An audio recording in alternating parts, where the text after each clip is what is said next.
विमाननगर परिसरात विनापरवाना पहाटे 5 वाजेपर्यंत सुरू असलेल्या द नॉयर रेड जंगल या पबवर राज्य उत्पादन शुल्क विभागाने धडक कारवाई केली आहे।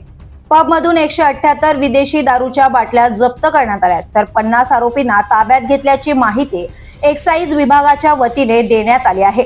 परवाना नसताना हॉटेल द नायर या पबचा चालक अमरजीत सिंग संधू वय 30 वर्ष आणि धर्मेश राजस्वामी वय 31 वर्ष राहणार बडोदी हाऊस गणेशनगर वडगाव वेशी यांनी दारू पिण्यासाठी जागा उपलब्ध करून दिल्याने त्यांच्या विरुद्ध गुन्हा दाखल करण्यात आलाय। या ठिकाणी मद्यप्राशन करणारे एकूण 42 तरुण तरुणींना ताब्यात घेण्यात आले होते। या कारवाई दरम्यान एक्साईज विभागाने पबमधील मद्य व्यवसाय चालू ठेवण्यासाठी वापरलेले इतर साहित्य, खुर्ची, सोफा, लाकडी टिपॉय, लोखंडी स्पीकर, साऊंड, लॅपटॉप, एक कॉम्प्युटर, काचेचे ग्लास, फॉग मशीन आदी साहित्य जप्त केले। एकूण 52 आरोपींवर कारवाई करण्यात आली आहे। त्यापैकी 2 आरोपी पब चालक व व्यवस्थापक यांचा शोध सुरू आहे। पब मधून 3,67,380 रुपयांचा माल जप्त करण्यात आलाय। यातील 2 आरोपींना न्यायालयात हजर केले असता त्यांना 10 जानेवारी 2026 पर्यंत न्यायालयीन कोठडी सुनावण्यात आली।